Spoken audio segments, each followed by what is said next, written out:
오늘 이 사태와 관련해서 3월 13일 날 우리 공직사회에 대표하는 공무원 노조로서 대국민 사과도 했습니다. 오늘 토론회가 실질적으로 우리 공무원 노조가 실천하고 정부, 행정부를 견제하고 제대로 해낼 수 있는 그런 토론회의 결과를 실천하도록 노력하겠습니다. 오늘 진심으로 감사드립니다.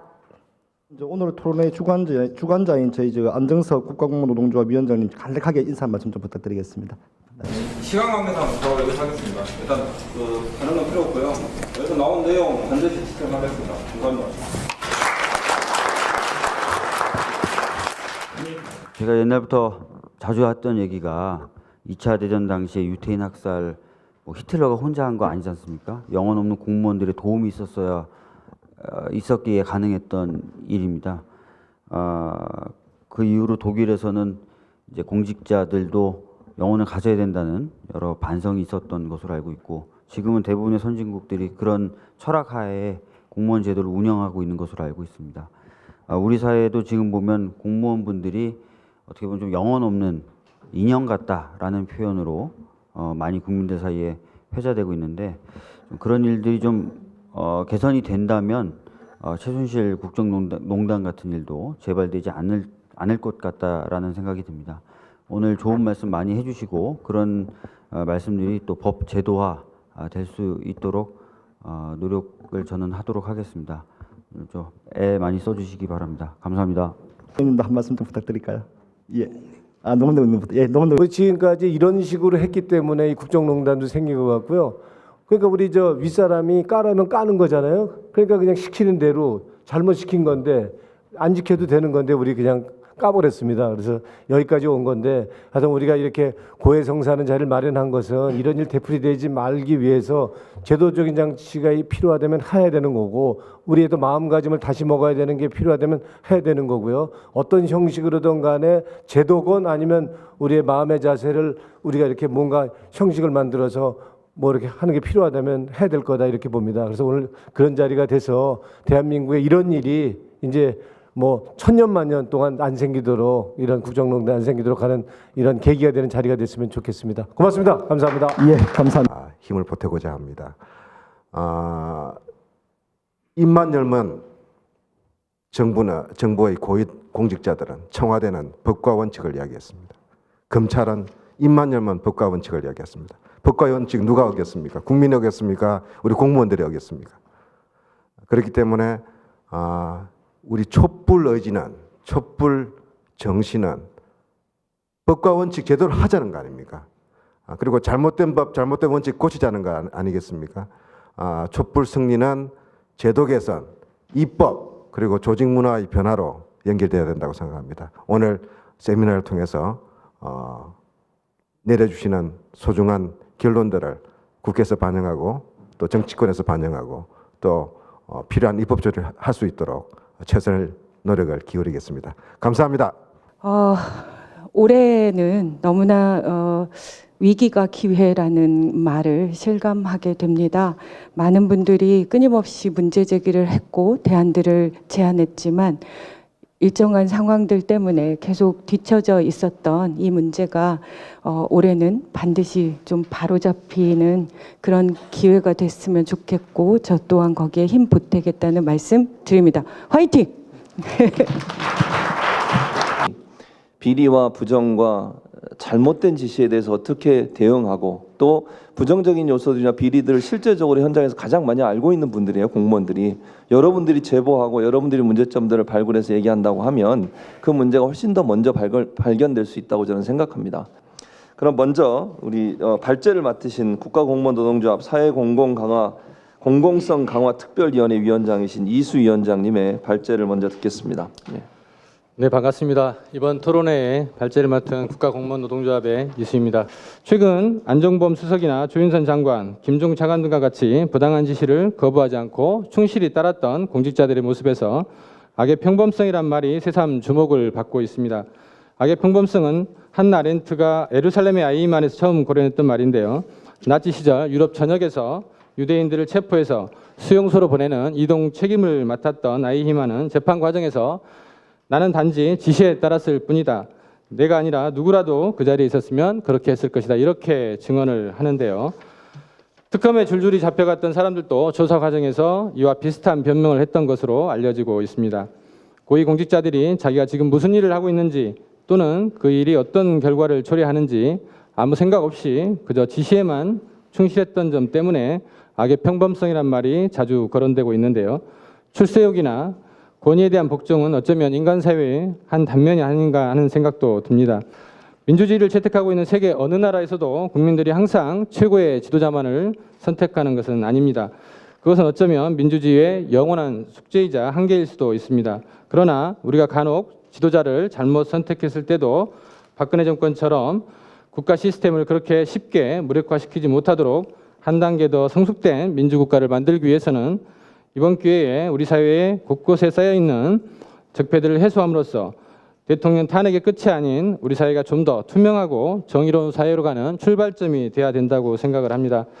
오늘 토론회는 공직사회의 적폐를 청산하기 위해서 우리가 어떻게 해야 하는지 함께 고민하는 자리라고 생각을 합니다. 아무쪼록 좋은 의견과 쓴소리를 가감없이 주셨으면 좋겠고요. 공무원 노조 역시 공직사회의 일원인 만큼 이번 최순실 국정농단 사태에서 책임이 없다고 하기는 어려울 것입니다. 소신보다는 부역자를 만들어내기 쉬운 공직사회에 수직되고 경직된 조직 문화를 타파하기 위해서 우리 공무원 노조가 어떤 역할을 해야 하는지 오늘 이 시간이 이런 부분들도 함께 고민하는 시간이 되었으면 좋겠습니다. 이상으로 마치겠습니다. 감사합니다. 박근혜 최순실 게이트 때 우리 공무원 노조들이 연합해서 정론관을 기자회견 하는 거 봤습니다. 그래서 그때 많은 국민들이 또 촛불 집회 나온 시민들이 그래도 우리 사회에 희망이 있다는 느낀 것 같습니다. 그래서 그때 어떤 다른 집단의 사과보다도 공무원 노조들이 연합해 사과했을 때 국민들이 희망을 가졌다고 생각합니다. 그래도 대다수 공무원들은 이게 잘못됐다는 걸 알고 있고 문제가 있구나. 사실 저분들이 사과할 일이 아닌데 다 그렇게 이야기하셨어요. 저분들이 사과할 일이 아닌데 문체부 국장 과장 그 경질된 거 보면서 얼마나 무섭게 했으면 나쁜 사람 나중에 한 번 더 보고 아니 이 사람들 아직도 있나요? 다 유행어 됐잖아요. 나쁜 사람 그다음에 아직도 있나요? 얼마나 무섭습니까? 세상에 대통령이라는 사람이 그렇게 살벌하면 야 공무원 노조에 있어서도 보호하기 쉽지 않았겠다 이런 생각 해보는 거거든요. 그 발제에 나와 있는 것처럼 앞으로 우리 공무원 노조랑 그 노동시민단체 또는 이렇게 행정 관련 시민단체 연합해서 법 개정이 필요한 법 개정으로 시행령을 통해서 가능한 시행령 개정으로 하나씩 해서 뭐 이번 대선에 공공부문 공동 요구안 같은 것도 만드시면 저희도 같이 힘도 싣고 저희도 공무원 노조랑 계속 그다음에 공무원 노조 활성화 그래서 공무원 노조를 옥죄는 여러 가지에 대해서 제가 계속 문제제기 같이 하고 있습니다. 시민단체들도 그래서 같이 계속 연대해서 정말 저는 이제 공무원 노조 역할 정말 중요하다고 생각합니다. 그래서 수시로 저희들도 뵙고 소통하고 노력하겠습니다. 고맙습니다. 공무원분들의 의리였던 공공기관의 직원이었습니다. 그래서 그때 제가 봤을 때 우리 흔히 하는 말 뭐 공무원 하면 철밥통이다. 그냥 업무 지시만 따르면 된다. 이렇게 생각을 하는데 제가 그 공무원분들의 그 의리였음에도 불구하고 지켜본 결과는 공무원분들이 굉장히 힘든 상황에 놓여 있다는 거를 많이 느꼈었고요. 그러니까 예를 들면 그 성과주의가 지금 잘 나타나 있는데 그 성과주의 때문에 그 점수 하나 올리려고 그 팀만 뭐 부서가 경쟁하는 걸 보니까 굉장히 안타깝더라고요. 그러니까 이제 공무원분들이 존재하는 이유가 이제 국민을 위해서 존재하고 그 다음에 그 민간 부분에서 할 수 없는 뭐 생명 안전 그리고 보건 의료 복지 이런 혜택을 주기 위해서 존재함에도 불구하고 그런 국민을 놓고서 경쟁을 붙이는 게 바로 박근혜 정부였었고 그걸 곁에서 지켜보면서 많이 힘드시겠구나. 공공 부문에 있는 이런 노동자들에 대한 권리를 찾고 권력으로부터 자유와 독립을 지키기 위해서는 노조가 반드시 필요하다는 생각을 했습니다. 그래서 전 한편으로 공무원 노동자분들이 이제 침묵했던 이유는 이제 충분히 알았고 그 다음에 이제 노조가 있음에도 불구하고 모니터링 기능을 제대로 못 했다는 것도 인정을 했고 저희 그 공노총에서도 앞으로는 이런 침묵의 이유보다는 공무원 노동자의 존재 이유에 대해서 증명하는 과정에 저희 공노총이 역할을 해야 된다고 생각하고요. 그 다음에 또 제가 원하는 바는 공무원 노동자 내부에서는 노조가 반드시 필요하고 생각하는데 사용자인 정부는 결코 그렇게 생각하지 않고 그래서 공무원 노조법도 보면 사실은 사용자 입장에서 이게 법이라는 게 이해 당사자 간에 이해가 되고 소통이 되고 납득이 돼야 되는데 되지가 않고 있잖아요. 그래서 지금 여기 국회인데 입법 관련 기관에서 빨리 공무원 노조법 개정하는 법안을 좀 만들어 주십사 하고요. 그다음에 새로운 정부나 아니면 그다음에 국민 정서에도 그 노조가 사실은 저도 여기 들어오기 전에는 노조하면 빨갱이다 아니면 쟤네 좀 이상하다 이렇게 봤었는데 들어가 보니까 가장 민주적으로 어떤 민주적인 원리에 의해서 운영이 되는 게 저는 노조란 생각이 들었고요.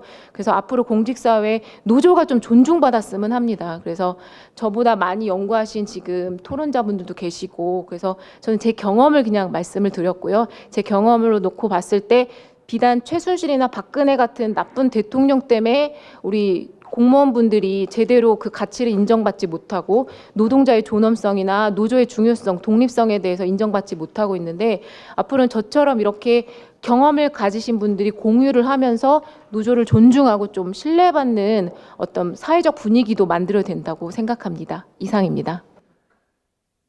그래서 그 직무가 어떤 성과를 창출할 책임인지를 알고 그것을 일정 기간 계약을 맺고 그 일을 해주는 거예요. 누구를 위해서? 국민을 위해서. 그러니까 앙겔라 메르켈 총리가 그 베를린 시내에 암쿠퍼 그라벤 6번지라는 임대주택 4층에 살면서 출퇴근해요. 총리실로. 출퇴근하면서 퇴근할 때는 마트에 들려서 남편하고 저녁 먹을 거리를 사가지고 퇴근한다 이 말입니다. 그래서 직무는 그러면서 직무란 개념이 없기 때문에 그 역할이 큰 직무를 맡은 사람은 역할이 크기 때문에 그 사람의 신분도 동시에 같이 올라가는 것으로 생각한다 이 말이에요. 그거를 인정해주고 있어요. 국민 전체가. 그것을 이 언론인들도 그런 생각을 못하고 있단 말이에요. 이 직무라는 거는 그냥 성과를 창출할 책임이 있는 그 자리일 뿐이에요. 그래서 그거를 누군가 맡아서 하는 것뿐이죠. 이거 보세요. 이게 직무와 직무 담당자가 완벽하게 구별돼 있잖아요. 이게. 이 상황실의 책임자는 누구예요? 브래드 웹 준장이거든. 대통령도 개똥인 거예요. 여기에 들어오면은. 게르만 모델, 또 북유럽 모델 이런 나라들이 학교에서부터 학생들에게 끊임없이 뭘 가르치냐 하면 이런 테이제가 있으면 안티테이제가 나올 것인데 그때는 어떻게 신테이제를 만들어내는지를 가르침으로써 그 사람들은 100년 전의 상태에서 벗어나서 온전히 새로운 사회로 우리보다 훨씬 생산성과 창의성이 높은 사회로 가겠다는 거죠. 측면만 드러나는 집단처럼 묘사가 되고 있는데 사실 공무원 집단은 직급에 따라서 중하위 실무 담당하시는 분부터 각각 직무에 따라서 다양한 군상이라고 생각이 들어요. 그래서 여기서 표현되고 있는 관료는 어떻게 보면은 이 자리에 계신 분들이 아닌 행정고시 출신 혹은 그렇게 소수의 엘리트의 카르텔 기득권 구조 내에 편입하여 복지 부동과 그다음에 무사 안위를 양산하고 있는 일종의 공무원 집단 중의 일부라고 이해해 주시면 될 것 같습니다. 그러면 이제 누구 잘못이냐? 위에서 시켰으니 나는 잘못이 없다. 그렇게 말할 수 있죠. 근데 관료제는 일종의 조직, 앞서 최동석 소장님께서 말씀하신 대로 조직이기 때문에 조직의 제도, 내재되어 있는 제도에 의해서 영향을 많이 받아요.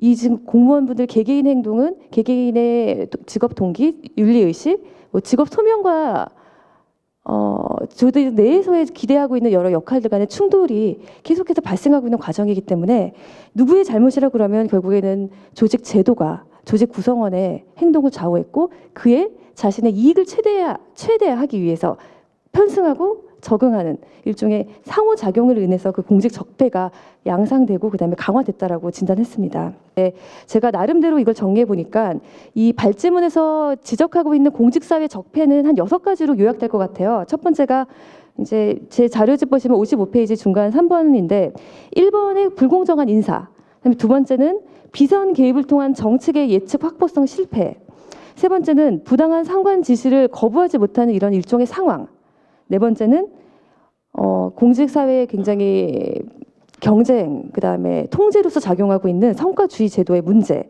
다섯 번째는 정책 책임성을 담보하기 어려운 정책의 결정 구조, 그다음에 여섯 번째 마지막에 이런 부조리에 대해서 제보하려고 하는 공익 제보자에 대한 보호장치 미비. 이 발제문에서는 공직사의 원인, 적폐의 원인과 처방에 대해서 분명하게 구별하진 않으셨어요. 근데 이제 제가 이제 토론문에서는 그 부분에 대해서는 조금 분명하게 구별을 해서 어떻게 진단했냐면 이 관료제, 즉 직업 공무원 제도를 구성하고 있는 다양한 관료의 제도들이 과잉 발달해서 오히려 이제 관료제를 통해서 우리가 가장 기대하고 있는 게 일종의 합리성, 그다음에 중립적인 업무 수행 이런 것들이 합리적이고 이상적인 관료제 내에서는 그게 보장되지만 그 요소들 자체가 세부적으로 쪼개지고 지나치게 발달해서 제도화되게 되면 이것이 야기되고 있는 양상들이 이제 있어요. 그것이 이제 공직 사회의 적폐를 가지고 있는 원인이라고 진단했습니다. 표 1 보시면요. 마지막으로 스스로 발전을 위해서 내부적인 이런 발전 방안, 외부로 인한 문제 해결이 아닌 내부의 조직을 통한 문제 해결에 필요하다라고 인식한다는 입장에서 이 노동조합의 발전과 그다음에 역할에 대해서 또 주문드리겠습니다. 이상입니다. 예, 감사합니다. 이제 다 발제와 토론을 다 들었는데 그러면 일단 제가 볼 때는 뭐 토론자들이 발제에 대해서 특별히 뭐 질문을 하거나 의문을 제기한 사항이 없기 때문에 플로어에 계시는 우리 위원장님들이나 지부장님들의 질문을 받도록 하겠습니다. 예, 말씀하시죠. 소속을 말씀해 주시고 말씀해 주시기 바랍니다. 국가공무원 노동조합 사회공공성특위위원을 하고 있는 유영필이라고 합니다. 최지민 선생님께 질문 드리겠습니다. 질문 전에 한 가지 말씀을 드리면 3번 자기 책임성 확보를 위한 조정기제 구축 내에서 언급하셨던 기한 내용과 어떤 그 과정 정보에 남는 부분에 대해서는 사실은 시스템은 기존에 참여정부 때 온나라 시스템이 구축이 되면서 그 기한자로부터 전체 내용이 바뀌면 1.0이 바뀌어요. 그러니까 첫 버전이 1.0인데 4.0까지 바뀌는 체계로 그 과정들이 다 남는 체계로 이미 시스템은 구축이 돼 있습니다. 그 부분 말씀을 드리고 싶고요. 다만 그런 것을 하는 데 있어서 사전에 전화 통화를 하고 아니면 보고를 통해서 뭔가를 결정해 놓고 그렇게 기한하라고 하는 그런 문제점들이 존재하는 거죠. 이제 대화, 토론, 합의에 의한 의사결정이라 해서 제안과 의견, 합의 이런 부분으로 그 앞으로 가야 된다라고 얘기하는데 구체적으로 공공성, 그러니까 국가 정책을 수립하거나 또는 그 집행하는 과정에서 이런 모델로, 그러니까 정반의 뭐 가운데 공통의 것이 최종안이 아니라 전체 합의가 좀 필요한 것들에 대한 사례를 한번 듣고 싶은데 성과주의 지표를 아무리 잘 만든다 하더라도 그것에는 허점이 있을 수밖에 없고 원론적으로 성과주의 지표 자체를 합리적으로 만든다는 것이 불가능하지 않느냐. 그렇다면 이것을 어떻게 다른 모습으로 바꿔야 될 것인가 이런 부분들을 저희들은 고민을 하고 있는데 그래서 저는 그 공무원 사회 적폐 중에 하나가 최지민 연구원이 말씀하신 그 과잉 제도와의 네 가지 측면 중에 과잉 폐쇄에 있다고 봅니다. 그 보면은 여기 제목부터 벌써 공직 사회라고 돼 있지 않습니까? 우리들끼리 이런 단어를 의미를 내포하고 있는 단어거든요. 그래서 저는 이 부분을 조금 한번 지적을 해보고 싶고 고시제를 폐지하려고 하면은 지금 정책을 위반하고 있는 사람들이 67년 동안이나 잡고 있는 5급 이상의 고시 출신들이 하고 있는데 그 사람들한테 인사혁신처나 행자부에 대해 이걸 맡겨서는 도저히 되지 않거든요. 결국은 이것을 하기 위해서는 국회가 기득권을 가지고 있는 5급 이상의 그런 걸 막아야지. 김대중 정부 출범하면서 중앙인사위원회가 만들어졌잖아요. 제가 그때 김광훈 교수가 위원장이었는데 제가 그 위원장 정책자문관을 하면서 그때 한국은행에 있었는데 정책자문관을 하면서 고위 공무원단 아시죠? 네, 고위 공무원단 제도를 만들고 거기서 승진할 때는 일정한 어세스먼트를 통과해야만 고위 공무원단에 진입하도록 그렇게 했어요. 그게 한 이유는 지금 문제의 포인트는 뭐냐면 항상 조직에는 그 윗대가리가 문제거든요. 아랫대가리는 문제가 없어요. 윗대가리를 잡지 않고 자꾸 밑에다 뭘 잘해라고 기업에 가서 제가 컨설팅 하거나 자문할 때 보면 우리 애들이 뭔가 문제가 있다고 생각을 해가지고 그 밑에 사람들을 교육 훈련 시켜달라고 자꾸 그러는 거예요. 근데 내가 볼 때는 밑에 사람은 아무 문제가 없습니다. 위에 있는 당신이 문제란 말이에요. 근데 왜 자꾸 왜 하급직 공무원들에 대해서 뭘 자꾸 고치려고 하는지 나는 그걸 이해를 못 하겠어요. 위에 있는 사람들이 문제인 거예요. 그 윗사람을 어떻게 고치려고 생각하는데 윗사람은 뭐에 반응을 하냐면 그 사람들은 권력에 반응하는 사람들이란 말이에요. 그러니까 왜 권력에 반응하겠어요? 자기가 그렇게 하는 것이 출세길이 열리는 거라고 생각하니까 그렇게 하는 거거든. 그러니까 지금 공직사회의 가장 큰 문제는 뭐냐면 직무 전결 규정 있잖아요.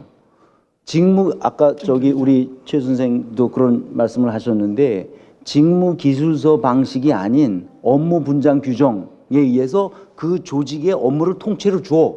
그리고 그 업무를 맡은 단위 조직이 장이 그 전체를 먹어버려요. 그리고 부하들을 마구 그 명령하고 통제해서 일을 시켜 막 배분하고 지 멋대로 한다고. 그 방식이 대통령까지 올라간 거예요. 그리고 대통령이 자기 멋대로 해도 되도록 돼 있단 말이에요. 그걸 못하게 하는 가장 좋은 방법은 뭐냐? 제가 한국에 있을 때 독일에서 공부하고 와서 그 총무처 당시 총무처에 가서도 자문할 때 하도 기가 막혀서 근데 아직도 총무처에서 잘못하고 있는 일을 행정안전부가 지금 거기서 똑같이 하고 있어요. 그러니까 수십 년 지났지만 아무것도 바뀌지 않은 거예요 지금. 왜 그러냐 하면 위로 올라갈수록 이런 아까도 품위제도 얘기가 나왔는데 품위제도의 가장 근본적인 문제는 위로 올라갈수록 편하게 돼 있어요. 위로 올라갈수록 아무것도 안 하게 돼 있어요. 위로 올라갈수록 등신 같은 사람으로 만들게 돼 있어요. 그 제도가. 이게 일본에서 온 일제 이 에도 시대의 에도 막부에서 생겨난 제도인데 전 세계에서 일본과 우리나라만 하는 거예요. 이 제도가. 내가 그거를 연구한 사람이라고. 그러니까 이거를 해체시켜 버려야 돼요. 그거 좋은 방법은 뭐냐? 각자 자기의 직무에서 고유하게 창출할 성과가 무엇인지를 직무 기술서에 데피니션을 다 해주는 거예요. 그래서 당신은 이 성과를 창출하시오. 끝. 누구한테 명령하지 말고 당신이 알아서 하시오. 끝. 그러면 황교안 총리가 저렇게 아무것도 안 하고 이렇게 앉아서 의전만 받고 다닐 수가 없어요. 바빠서. 자기가 창출해야 할 누구에게도 전가시킬 수 없는 자기가 하지 않으면 안 되는 그 일들이 수두룩탁상으로 있단 말이에요. 근데 어떻게 무슨 짓을 하고 다니겠어요? 그걸. 대통령 똑같습니다. 그러니까 직무 중심의 사회로 바뀌어야 된다는 거예요. 이거는 직무 중심의 사회가 아니고 신분 중심, 직무가 곧 신분을 나타내게 돼가지고 이렇게 엉터리 같은 나라가 됐단 말이에요. 인사제도라고 생각을 합니다. 첫째 가장 큰 문제는 어제 아까 우리 최동석 수장님께서도 말씀을 하셨지만 인사제도라고 생각을 하고요. 뭐 검찰 특히 또 대법원 가장 그 고위층에 있는 사람들조차도 승진의 목을 매는 이런 구조가 우리는 최하의 말단까지 다 이렇게 구조화되어 있단 말이죠. 그래서 이런 것들을 혁파를 하지 않으면 뭐 이런 것 지금 현재 이런 상황은 언제든지 반복될 수 있다 이렇게 보고요. 두 번째는 이제 정책 과정과 어떤 집행을 할 때 투명성을 어떻게 확보할 거냐 여기에 대해서 또 문제가 되는 것 같습니다. 우리 공직자들은 다 알지 않습니까? 위에서 지시를 하면 뭐 다 뒤집어 써야 되는 이런 구조.